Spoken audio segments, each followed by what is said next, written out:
Okay, चलिए फिर show की शुरुआत करेंगे और आज फिर हम काफ़ी चीज़ों पर फोकस करने वाले हैं। आज आरबीआई की पॉलिसी है और ग्लोबल क्यूज़ भी काफ़ी इंपॉर्टेंट है और लक्ष्मण जी तो खैर जुड़ ही रहे हैं दिल्ली से हमारे साथ। और लक्ष्मण जी के वैसे जलवे बहुत हैं। मैं आज सुबह का आपकी वो जो शो में आप बात कर रहे थे तो मैं सुन रहा था, तो लक्ष्मण जी ने कहा कल मैं शाम को राष्ट्रपति भवन में टहल रहा था। तो मैं कहा कि मैं कहा ये सही है, हम मतलब यहाँ पर अपने यहाँ नीचे टहलते हैं, लक्ष्मण जी राष्ट्रपति भवन में टहल रहे थे।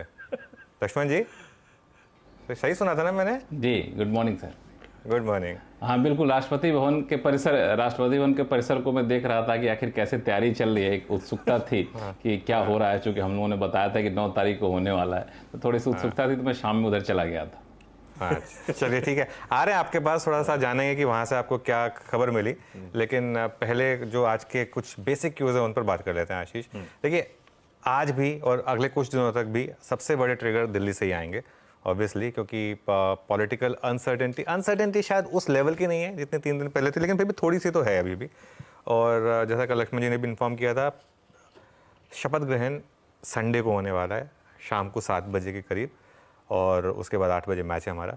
और सबसे नियर टर्म में जो ट्रिगर होगा मेरे लिए वो होगा कि फाइनेंस मिनिस्टर कौन होगा। आई थिंक मार्केट के लिए अब सबसे इम्पोर्टेंट यही है।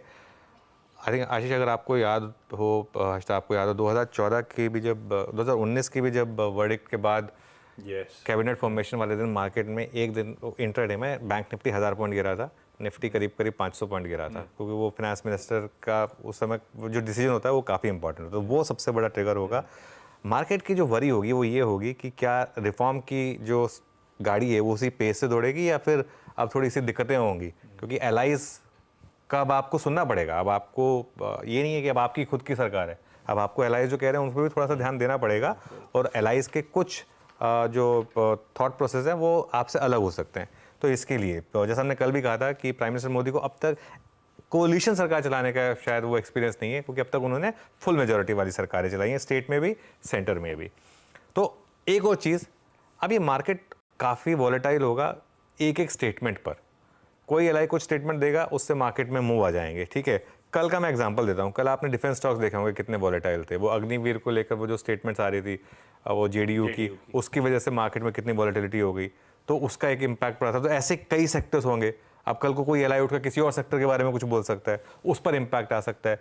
रेलवे मिनिस्ट्री किसको मिलेगी अब, और वो फिर क्या रेलवे उसी हिसाब से चलेगी जो पहले चल रही थी, उस पर इम्पैक्ट आ सकता है। तो ऐसे काफ़ी चीज़ें होंगी। और बजट तक अब ये जो मार्केट है ये पॉलिटिकल खबरों पर रिएक्शन करता रहेगा। मार्केट में जो रिवेंज बाइंग होनी थी, जो ट्यूसडे के फॉल के बाद आई थी, वो पूरी हो चुकी है। ये मेरा मानना है कि अब वो पूरी हो चुकी है। अब यहाँ से मार्केट जो है एक रेंज में रहेगा। वो रेंज क्या है? छोटी हफ्ते में इस हफ्ते का लो और हमारा ऑल टाइम हाई। ऑब्वियसली इस हफ्ते का लो काफ़ी नीचे है, ऑल टाइम हाई बहुत ज़्यादा दूर नहीं है, लेकिन अब मेरे ख्याल से ये एक ब्रॉड रेंज बन चुकी है। और वेरी क्विकली आज एक और जो इंपॉर्टेंट क्यू है उस पर भी मैं क्विकली अपना व्यू दे देता हूँ।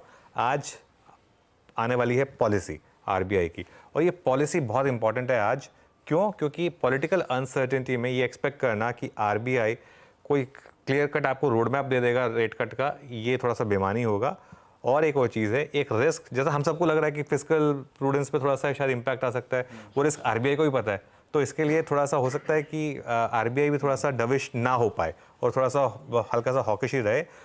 ना तो मुझे लग रहा है कि कोई रेट में चेंज होगा, ना मुझे लग रहा है कि कोई स्टांस में चेंज होगा।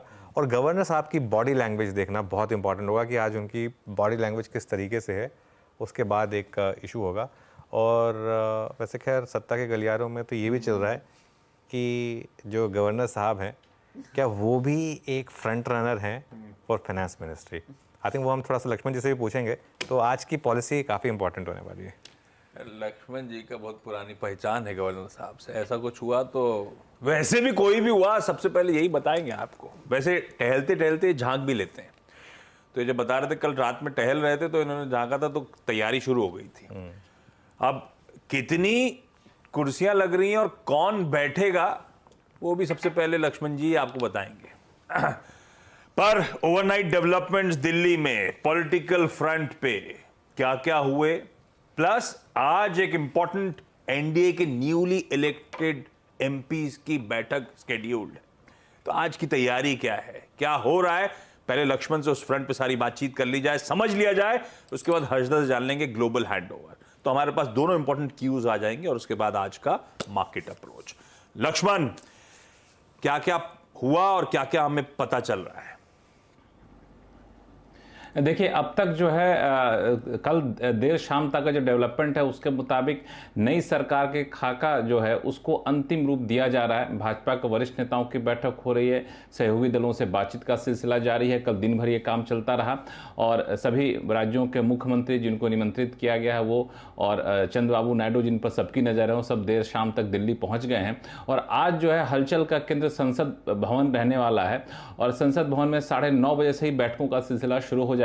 संसदीय दल के नेता चुने जाएंगे, अलग अलग दलों के, जैसे जदयू के, टीडीपी के, इनके बैठक 9:30 बजे में है। फिर भाजपा के, फिर सेंट्रल हॉल जिसको अब संविधान सदन नाम दे दिया गया पुराने भवन में, उस पे 11:30 बजे के आसपास एनडीए के संसदीय दल की बैठक होगी। उस बैठक में प्रधानमंत्री एक ओपनिंग रिमार्क्स देंगे, ऐसा उम्मीद की जा रही है। और फिर सर्वसम्मति से संसदीय दल के नेता प्रधानमंत्री नरेंद्र मोदी चुने जा सकते हैं, इसकी पूरी संभावना है। और उसके बाद सरकार बनाने का दावा ये लोग राष्ट्रपति भवन जाकर के पेश करेंगे। और उसके बाद से लेकर के रविवार तक का जो समय होगा वो सबसे ज़्यादा अटकलों का बाजार काफ़ी ज़्यादा गर्म रहेगा कि आखिर पोर्टफोलियो किसको मिलता है, कौन कितना सीट लेता है कैबिनेट में, जिस पे हम लोग आगे चर्चा कर सकते हैं। ओके अच्छा लक्ष्मण जी, कुछ हिंट मिल रहा है क्या कि पोर्टफोलियो कैसा होने वाला है? ये बड़ा इंटरेस्टिंग सा था। मैं भी कल देर शाम से ढूंढ रहा था कि कुछ तो मुझे हिंट मिले, तो इत्तेफाक से मेरी भाजपा के एक वरिष्ठ नेता से बातचीत हुई, लंबी बातचीत हुई, जो इन बैठकों में शामिल होते हैं। सबसे बड़ी बात ये थी, तो उन्होंने एक आश्चर्यजनक बात बताई जिस पर मुझे वाकई राजनीतिक तौर पे यकीन नहीं हो रहा है। वो ये कि चाहे जदयू हो चाहे टीडीपी हो, किसी ने कोई डिमांड नहीं की है। आप मीडिया वाले जो चला रहे हैं कि इसने इतनी डिमांड कितनी डिमांड की, ऐसी कोई डिमांड नहीं आई है। यहाँ तक कि लोकसभा स्पीकर की जो मांग आ रही है टीडीपी की तरफ से, वहाँ भी कोई डिमांड नहीं आई है। और उन्होंने तो यहाँ तक कहा कि टीडीपी के चंद्रबाबू नायडू ने उन्हें कहा कि हमको पूरा भरोसा है आप पर और हम लोग पूरा समर्थन आपको देंगे। और इस भरोसे के पीछे उन्होंने वजह बताई। वजह ये बताई कि दरअसल जब हमें सहयोगी दलों की ज़रूरत नहीं थी, जैसे एनडीए 2 में, तब भी हम लोगों ने कैबिनेट में सहयोगी दलों को सीट दिया था। जैसे पशुपति पारस थे, फूड प्रोसेसिंग मिनिस्टर, उनको कैबिनेट मंत्री बनाया गया था, जबकि दल की ज़रूरत नहीं थी। इसलिए सहयोगी दलों का भरोसा काफ़ी ज़्यादा है। तो इस वजह से कोई बार्गेन जैसी बात नहीं हो रही है। उससे पहले औपचारिक बयान आया आपको चिराग पासवान की तरफ से, जदयू की तरफ से, टीडीपी की तरफ से कि हमने कोई डिमांड नहीं रखी है, हमने कोई कैबिनेट बर्थ नहीं मांगा है। लेकिन ये सारी बातों के बीच मैं फिर से कह दूं कि ये हो सकता है पोस्चरिंग हो, ऐसा हो ही नहीं सकता है कि सहयोगी दल डिमांड ना करे, इसलिए मुझे उस तरह से बातें नहीं आई। लेकिन हाँ, ये एक स्टेटेड पोजीशन है सहयोगी दलों की और भाजपा की। खैर, ये अब तक की कहानी है, लेकिन आज इन सभी सहयोगी दलों की भी बैठक शेड्यूल्ड है। टीडीपी, जेडीयू, एलजेपी की पार्लियामेंट्री मीटिंग्स हैं 9:30 बजे। उसके बाद एनडीए के सारे इलेक्टेड मेंबर्स की 11 बजे। तो मेरे ख्याल से ये सब भी अपनी अपनी तैयारी होमवर्क करके जाएंगे उस बैठक पे। लक्ष्मण होंगे सबसे पहले, दिन भर आपको हेड रखेंगे सारे दिल्ली रिलेटेड न्यूज डेवलपमेंट्स के लिए। अब जरा दूसरा इंपॉर्टेंट संकेत, गिफ्ट निफ्टी फ्लैट ओपनिंग दिखा रहा है। दिखाइए जरा दुनिया भर का इस समय क्या हालचाल है। एशिया लार्जली ठीक ठाक ही ट्रेड कर रहा है, पर ऊपरी से थोड़ा ठंडा जरूर पड़ा है, पर ठीक है। वो मिला जुला कामकाज, मिला जुला इसलिए क्योंकि निक्केई, शांघाई जैसे मार्केट थोड़े ठंडे पड़े होंगे, अदरवाइज सब इन ग्रीन ही ट्रेड कर रहे हैं हल्की तेजी के साथ। और सॉरी, इससे पहले कि आप ग्लोबल के ऊपर जाएं, मैं थोड़ा सा एक जो लक्ष्मण जी ने बात कही ना, उसमें एक चीज़ जोड़ना चाह रहा था। जो अभी लक्ष्मण जी ने कहा वो काफ़ी इंपॉर्टेंट है कि अगर ये जो पार्टीज़ हैं, ये एलाइज हैं, इनकी अगर बहुत ज़्यादा डिमांड्स नहीं हैं तो ये मार्केट के लिए बड़ा पॉजिटिव है।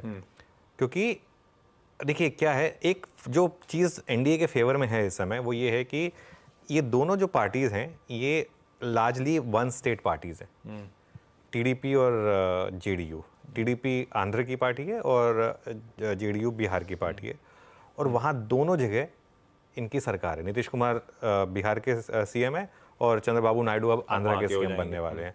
और एक स्टेट का सीएम नॉर्मली एक काफ़ी पावरफुल पोजीशन होती है। वो चाहते हैं कि स्टेट के साथ भी और सेंटर के साथ भी अच्छे रिलेशनशिप बने रहें और उनके स्टेट को एक स्पेशल अगर कुछ वो मिल जाए तो वो उनके लिए वो लॉन्ग टर्म में ज़्यादा बेटर होता है, इंस्टेड ऑफ थिंकिंग कि इस सरकार में मुझे सेंटर में कुछ ज़्यादा मीठी पोजीशन मिल जाए। तो उस हिसाब से ये जो लक्ष्मण जी ने बताई चीज़, ये मतलब काफ़ी इंपॉर्टेंट है और इसको शायद मार्केट थोड़ा सा पॉजिटिवली लेगा। बाकी तो खैर जब कैबिनेट फॉर्मेशन आएगा तब उसमें कॉन्ट्रोवर्स पता सामने चलेगा। जब आएंगे तब आएंगे। अभी तक की स्थिति ये है। हाँ लक्ष्मण कुछ कह रहे हो आप?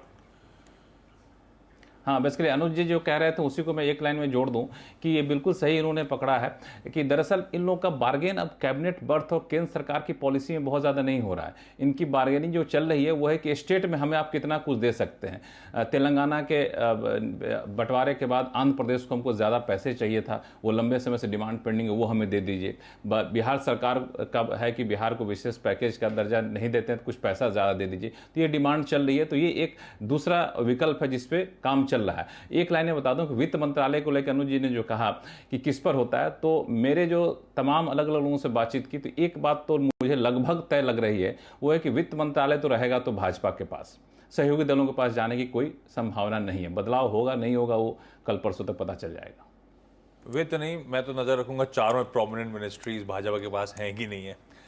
खैर देखते हैं, धीरे धीरे करके वीकेंड में कुछ और क्लैरिटीज आती नजर आएंगी। लेकिन अब जरा सा ग्लोबल मैपिंग कर ली जाए। हैंडओवर सुस्त सा है, मतलब फ्लैट सा है इक्विटीज के लिहाज से। यूएस के फ्यूचर्स जहां छोड़े थे आज सुबह मोटा मोटी वही मिले हैं हमको, पर इस बीच बहुत सारे चीजें हुई, ना सिर्फ यूएस में बल्कि across the globe. Harshada, handover है कैसा हमारे लिए, क्या क्या हुआ? डिसेंट हैंडओवर आप कह सकते हैं आशीष, क्योंकि ज्यादा आतिशबाजी नहीं हुई है, थोड़ा सा टेम्पर ट्रेड ही देखने को मिला अमेरिकी बाजारों में। डाउ में एक्शन था, लेकिन नैस्डैक और एस&पी जो लगातार तेजी में रहे हैं वहां पर एक हल्की सी मुनाफा वसूली आती हुई दिखाई दी। कल ऑफकोर्स सभी की नजरें थी कि डेटा पॉइंट्स क्या उभर कर आएंगे। आज शाम को जो नॉन फार्म पेरोल डेटा आने वाला है, कल का जो जॉबलेस क्लेम डेटा आया, अब इस पर फेडरल रिजर्व क्या एक्शन लेगा। इससे पहले ईसीबी ने दरअसल 2019 के बाद 5 सालों में पहली बार दरअसल वो रेट कट अनाउंस किया 25 बेसिस पॉइंट का। तो अब ईसीबी की जो बेंचमार्क रेट है वो 3.75 पर आ चुकी है वर्सेस 4%।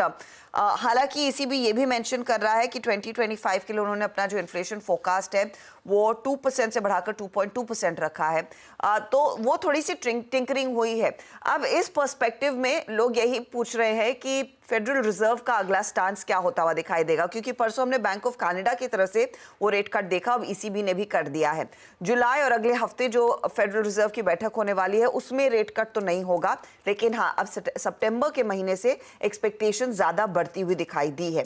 साथ ही साथ आज नजरें इस बात पर रहेंगी कि नॉन फार्म पेरोल का आंकड़ा क्या आता है और लार्जली वो लेबर मार्केट से क्या सिग्नल्स बनते हुए दिखाई देते हैं। अब तक मार्केट यही समझकर चल रहा है कि थोड़ा थोड़ा करके ये तमाम डेटा पॉइंट्स फेडरल रिजर्व को पुश करेंगे रेट कट के लिए, तो वही एक बड़ा क्रूशल चीज है। देखते हैं वहां पर क्या स्टेटमेंट्स और क्या माहौल उभर कर आता है, लेकिन क्लियरली आज जो ईसीबी वाला रेट कट ही सबसे बड़ा इंपॉर्टेंट ट्रिगर है ग्लोबल मार्केट्स के लिए। हाँ, एक बड़ा सेंट्रल बैंक कटौती की तरफ बढ़ चला। ईसीबी 2019 के बाद पहली बार ब्याज दरों में कटौती, और स्ट्रीट के होप्स अब यूएस फेड पे टिके हुए हैं। लार्जली फैक्टर इन हो रहा है सितंबर में उसकी तरफ से मूव, और फिर हो सकता है मॉनसून अच्छा रहा तो, प्लस ये जो अभी चर्चा हो रही थी नए गवर्नमेंट फॉर्मेशन के बाद अगर आरबीआई का कॉन्फिडेंस बढ़ा, एमपीसी का बढ़ा, तो साल अंत आते आते हमारे दरों में कटौती। ये मोटा मोटी तस्वीर है आने वाले समय की। लेकिन कल का सेशन एक बार स्क्रीन पे रखिएगा। हाँ, हरे में बंद हुए, लेकिन दायरा और बहुत वॉलेटाइल कामकाज था। वो तो जैसे मेंशन होता लक्ष्मण की एक्सक्लूसिव, मेरे ख्याल से वो 250 255 के आसपास आई थी। उसके बाद से वो जाते जाते हमने दमखम दिखाया और इक्वेशन बढ़िया हुई, अदरवाइज वॉलेटिलिटी काफ़ी थी। ऐसे में सेटअप कैसा लग रहा है, कैसा टसल चल रहा है सबके बीच? बिल्कुल, देखिए एक चीज़ तो क्लियर होगी, अब मार्केट ने एक मोदी सरकार को पचा लिया कि अब वो हो गया। अब किस तरीके के कैबिनेट फॉर्मेशन होगी सारा का सारा उसके ऊपर डिपेंड करेगा। सेटअप वही, कल भी एफआईएस ने बेचा, कल हम डिस्कस कर रहे थे क्लोजिंग शो में कि आज फिर एफआईएस बेचेंगे और शायद उतना ही बेचेंगे जितना वो बेचते आए। 6868 करोड़ बेच दिए उन्होंने। एक चीज़ बहुत क्लियर है, अगर कोई 21,500 पे बेच रहा है, 21,600 पे बेच रहा है, वो 22,800 पे तो बेचेगा, ठीक है। तो 3700 करोड़ की डीआईएस की बाइंग हुई और 6800 करोड़ की FIIs की सेलिंग हुई। अब देखिए सेंटीमेंट का इम्पैक्ट, नेट 3000 करोड़ की इंस्टीट्यूशंस की सेलिंग है आशीष, फिर भी निफ्टी में 200 पॉइंट की रैली हो गई। ये क्यों हो गई? क्योंकि जो HNI और रिटेल पार्टिसिपेशन मार्केट में ट्यूसडे को पैनिक कर गया था, वो वापस आ गया। ये सारा का सारा मामला उसकी वजह से, वरना बहुत लोग कहेंगे कि ये डिफरेंशियल जो है इतना कहाँ से मार्केट चल गया। ये मार्केट इसी वजह से चल गया क्योंकि वो पार्टिसिपेशन वापस आ गया।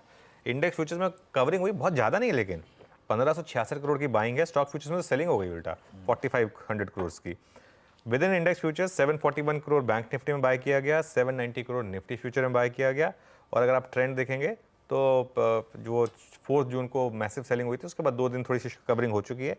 कल भी देखिए आप, कल एक्चुअली लॉन्ग भी कटे हैं। कल लॉन्ग करीब 8700 कटे, लेकिन शॉर्ट ज़्यादा कटे, 32900 शॉर्ट कटे हैं कल की ट्रेड में। तो ये एक पॉजिटिव रहा। और नेट शॉर्ट जो है अब हो गए सिस्टम में, अगली प्लेट में आएगा 2,87,000, जो 3,55,000 हो गए थे पीक पर, अभी भी 2,87,000 शॉर्ट हैं। और अभी भी FI 17% ही लॉन्ग है। विक्स कूल ऑफ होना शुरू हो गया है, थोड़ा और कूल ऑफ हो जाएगा मेरे ख्याल से। 11% कल कोलैप्स हो गया, 16.8 पर आ गया। पुट कॉल रेशियो 1.03 पर है वर्सेस 0.75। बैन में इकलौता बेचारा जी बचा हुआ है। तो सेटअप जो है वो न्यूट्रलिश ही है। आई थिंक मार्केट अभी भी बाकी खबरों पर, दिल्ली से जो आ रही हैं और जो पॉलिसी हैं, उन्हीं पर रिएक्ट करेगा। अभी तो खबरों का तांता लगा ही रहेगा। आज दिन भर भी एक्शन पैक्ड रहने वाला है। इधर क्रेडिट पॉलिसी, उधर दिल्ली के डेवलपमेंट, शाम को इंतजार रहेगा यूएस की जॉब्स रिपोर्ट, क्योंकि आखिरी इंपॉर्टेंट डेटा होगा हमारे हाथ में यूएस की अगले हफ्ते की फेड मीट से पहले। अगले हफ्ते वेडनेसडे को शाम को फेड मीट का आउटकम भी आना है। तो इंटरेस्टिंग है सब कुछ। अब ऐसे में निफ्टी पे अप्रोच क्या रखें? हमने बहुत कुछ पचा लिया। वॉलेटाइल जरूर था, लेकिन नेट अगर आप डटे खड़े रहे तो बहुत ज्यादा अफसोस हुआ नहीं होगा आपको मार्केट्स पे। क्या अप्रोच रखें निफ्टी की आज? अब वीकेंड सामने खड़ा है, खूब सारे न्यूज पेक्स वहां पे लाइंड अप होंगे। देखिए निफ्टी पर अप्रोच की जहाँ तक बात है, अब फाइनली हम लेवल बेस्ड अप्रोच ले सकते हैं, क्योंकि पिछले 3-4 दिन में मार्केट के हाईज लोज इतने हो गए थे वॉलेटाइल कि कोई अप्रोच लेना मुश्किल हो गया था। आज मैं एक लेवल बेस्ड अप्रोच ले सकता हूँ मार्केट में, क्योंकि मेरा मानना यह है कि अब market normal level based trade को रिस्पेक्ट करेगा। पहला रेजिस्टेंस मिलेगा आपको 22,910 पर कल का हाई, और बड़ा रेजिस्टेंस मिलेगा आपको 23,000 से 23,150, 23,000 के कॉल राइटर्स जहाँ पर बैठे हैं उसके हिसाब से। तो ये एक रेजिस्टेंस जोन हो गया आपके लिए। ऐसे मार्केट में मेरी स्ट्रैटेजी होती है कि फर्स्ट सपोर्ट जोन में बाय करें और सेकंड सपोर्ट जोन के आसपास स्टॉप लॉस लगा दें। फर्स्ट सपोर्ट कहाँ पर है? एक छोटा सा बैंड है 22,594 से 22,642। क्या क्या है यहाँ पर? यहाँ पर कल का लो है, यहाँ पर 20 डेमा और यहाँ पर 10 डेमा भी है ऑलमोस्ट। तो इसके लिए ये जो जोन है ये बहुत क्रूशल हो जाएगा। और बड़ा सपोर्ट्स के बाद आपको मिलेगा 22,400 पर आशीष, जो ऑप्शंस के हिसाब से। तो बाय जोन होगा आपका 22,650 से 22,700 का, अगर मार्केट आपको कोई डिप दे, और उसमें एक स्टॉप लॉस लगा दें 22,575 का। बेसिकली फर्स्ट सपोर्ट के लोअर एंड के थोड़ा नीचे, क्योंकि उसके नीचे फिर स्टॉप लॉस बहुत डीप हो जाता है 22,400 का। इसके लिए ये एक अप्रोच रहेगी। चली ट्रेड तो चली, नहीं चली तो स्टॉप लॉस लग गया, कोई दिक्कत नहीं। और एक सेल जोन भी है 22,650 से 22,700, लेकिन सेल जोन में फिर बोल रहा हूँ, प्रोवाइडेड मार्केट आपको ये हिंट दे कि ये रिजेक्ट हो रहा है ये जोन। 22,650 से 22,700 का जोन अगर रिजेक्ट होने लगे तो वहाँ पर उल्टा बोल गया मैं, 22,950 से 23,000 का जोन, ये है सेल जोन। अगर ये रिजेक्ट होने लगे, यहाँ पर सेल करें और एक 23,050 का स्टॉप लॉस लगा दें। ये अगेन मैं फिर बोल रहा हूँ, अगर आपको स्क्रीन इंडिकेशन दे कि ये जोन रिजेक्ट हो रहा है, तब ये ट्रेड होगी। ओके, ये है निफ्टी 50 का आज का समीकरण। निफ्टी बैंक आधे % का कल उछाल था, थोड़ा सा कंपैरेटिवली सबड्यूड था, लेकिन इंपॉर्टेंट एवरेजेस की खैर ये पॉकेट भी ऊपर ट्रेड तो कर रही है। क्या करना है निफ्टी बैंक में? 49,300 पे कल की क्लोज थी। बिल्कुल, देखिए बैंक निफ्टी पर 48,673 टू 48,828, 10 और 20 डेमा, ये आपका फर्स्ट सपोर्ट हो जाएगा, ठीक है ना। और बड़ा सपोर्ट 48,250 टू 48,500 हो जाएगा, ठीक है, ये ऑप्शंस के हिसाब से। और जहाँ तक रेजिस्टेंस की बात है, फर्स्ट रेजिस्टेंस 49,500 टू 50,000 ऑप्शंस के हिसाब से, और देन 50,000 टू 50,200 ये चार्ट्स के हिसाब से, जहाँ से मार्केट में एक कोलैप्स आया था। यहाँ बाय जोन है 48,800 टू 49,000, किसी कारण से अगर आपको मिल जाए, सपोर्ट मिले वहाँ पर तभी करें, और 48,650 का स्टॉप लॉस लगा दें। और अगर स्क्रीन पर कमज़ोरी दिखे तभी आप सेल करें, वरना सेल मत करें। और स्टॉप लॉस जो है वो दिन का हाई रखें ये बैंक निफ्टी पर ट्रेड हो जाएगी। ये हो गई निफ्टी बैंक की आज की रणनीति। बिग स्टॉक्स पे जाऊं उससे पहले सीएनबी सेवास का मॉर्निंग पैनल जो फ्राइडे के दिन मदद करने के लिए रेडी है उसको दिखा दीजिए। सब के सब तैयार है, बस बेहतरीन पिक्स के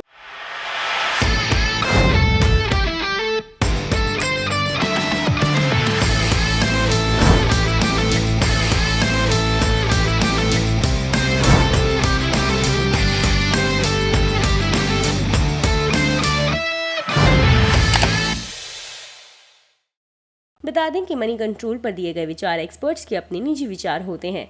वेबसाइट या मैनेजमेंट इसके लिए उत्तरदायी नहीं है।